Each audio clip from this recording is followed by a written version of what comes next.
O guys, ang pag-uusapan natin again is an online lending app. Sabi ko nga sa inyo, di ba, pag-uusapan natin moving forward will be more on online lending apps na.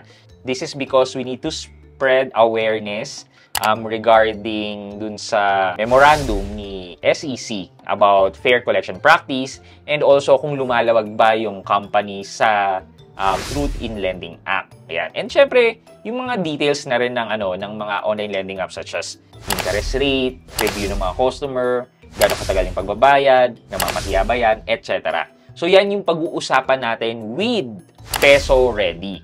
Si Peso Ready ay available siya through Google Play and App Gallery. Kaya natin pag-uusapan si Peso Ready ay because yung first loan mo kay Peso Ready ay 0% interest. Okay. Ito kinakabahan ako sa mga 0% kasi una, 0% ba talaga? Pangalawa, buo mo bang makukuha yung hiniram mo? Pangatlo, madali ba mag-apply o auto-reject? Well, samahan nyo na ako. Pag-usapan natin lahat ng yan. Tara, samahan nyo ako. Sit back and let's discuss coming right up.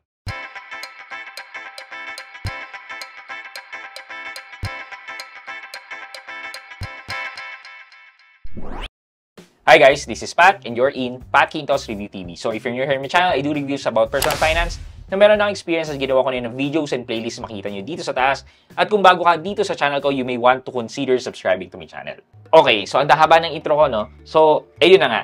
So, Peso Ready yung pag-usapan natin. Kasi nga, dahil 0% interest daw siya on your first loan. So, tingnan natin. Okay, punta muna tayo sa website ni Peso Ready. So, pesoready.ph. Ayan, get the first loan for free. Ayan, 0% interest if you pay back on your first payment date. So, ayan daw yung amount, 1,000 yung minimum, and then yung maximum is 20,000 pesos. 4 easy step, apply loan, wait for approval, get money, and make repayment.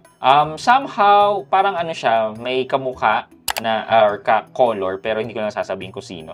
Anyway, ano ba daw ino-offer nila? Why us? So, sabi dito, flexible repayment terms. In case of unforeseen circumstances, through no fault of the borrower, get 14 days extension. So, pwede daw i-extend, di ba?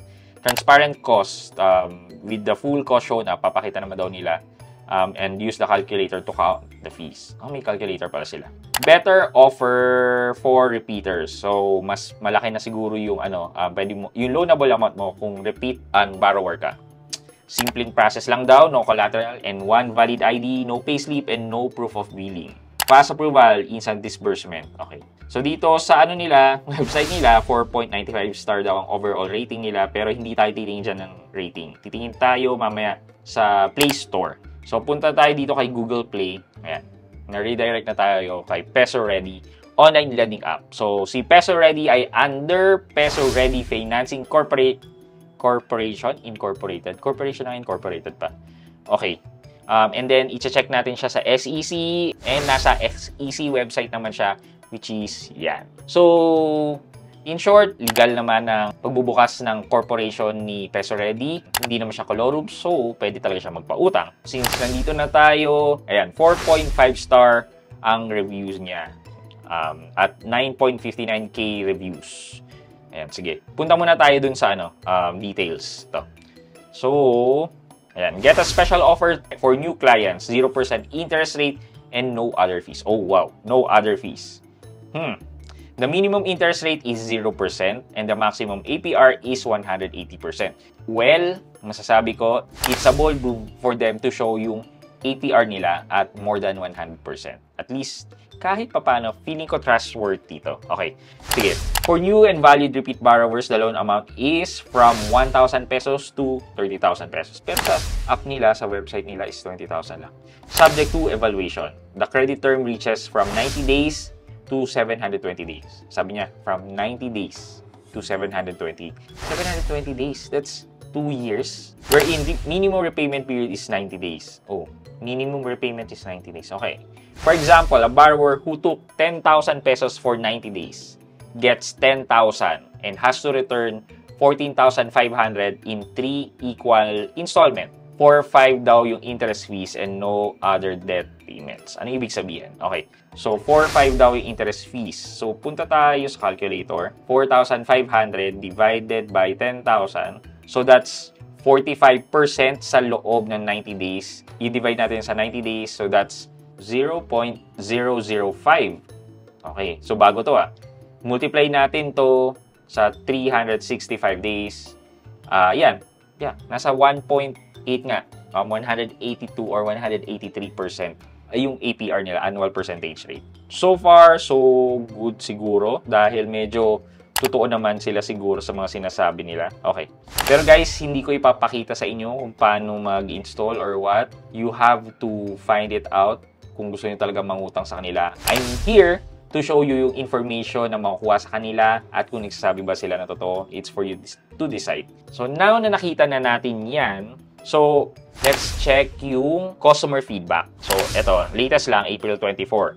There has been a breach on my account and someone made a loan. Disbursement channel was changed and they assured me that no disbursement to me. So medyo may problema sa na-hack daw yung account niya. Hindi yan yung hinahanap natin. Ito, April 19, sabi ni Christine Ko. This is actually a short-term loaning app. It was fast, I got surprised, but I won't loan again unless it is urgently needed. Computed the interest rate so you won't have to. Okay. Sabi niya sa 7 days daw ay 19%, sa 14 days ay 28%. Siguro check natin yung 19%. So 19% sa 7 days. 19 divided by 7, that's 2.71% per day times 365. So that's 990%. 30 days is 45%. So 45% divided by 30 days, that's 1.5% per day times 365 days, 547.5% lang. So parang yung short term, mas mataas yung annual percentage rate niya versus sa longer term, yung 30 days na nasa 547.5% lang. Sabi ni Dave Mission, never fall for it. High interest rate, low proceeds, should be 0 star. They will send you the email that you are pre-approved at a higher credit limit, but as per clicking the link or directing the app, I am rejected. Hindi yung hinahanap natin Hinahanap natin may calculation. Yan, 1 star, 1 star. 5 star, sabi ni Maria Isabel, very reliable in terms of need. I was granted 4,000 on my first application, payable in 10 days with no interest. So this is good, guys. Yung first loan, kung wala talagang interest and service charge, this is a very good deal. 4,000 with no interest. Okay. I advise you that if you are approved for a loan, just pay on time in order to maintain a good record. Dapat naman. Just like me, I got a loanable amount of 7,000 on my second time free loan. Medyo kulang yung information. Okay. Eto. So sabi niya ni Light and Love, I tried this app, fast processing and approval. Upon application, they said that I was not approved and tried to loan after 7 days. But later, I got a message that my loan was approved and in process for disbursement. I applied for 2K loan and 1,955 was credited to my GCash, payable in 10 days without interest. The app is recommended. I don't mind the processing fee of 45 pesos. So, meron processing fee na 45 pesos. However, guys, meron lang akong gustong i-flag dito kay Peso Ready. So, okay. So, take for example this one. This is yung loan details. So, ano siya, 4,000 yung loan. And then, ang ibabalik daw ay 5,120. So, kala ko ba walang interest? Well, may dagdag kasi merong additional service daw siya. Ito na naman yung mga additional service Ano daw yung mga additional service niya? So, yung additional service niya ay tinatawag niyang preferred borrower bundle na hindi mo siya makikita. Okay. So, ano ba yung under ng preferred borrower bundle daw? So, ayan. Loan guarantee covers you against some accidents. Okay. And preferred borrower plan, free extension of loan up to 60 days in some life situation. Pag in-check mo to, merong nakalagay na attention na we do not recommend refusing the additional services offered by us, as it protects you and allows you to get a larger credit limit in the future. So, possible na after mo netong loan na yan, bababaan nila yung credit limit mo.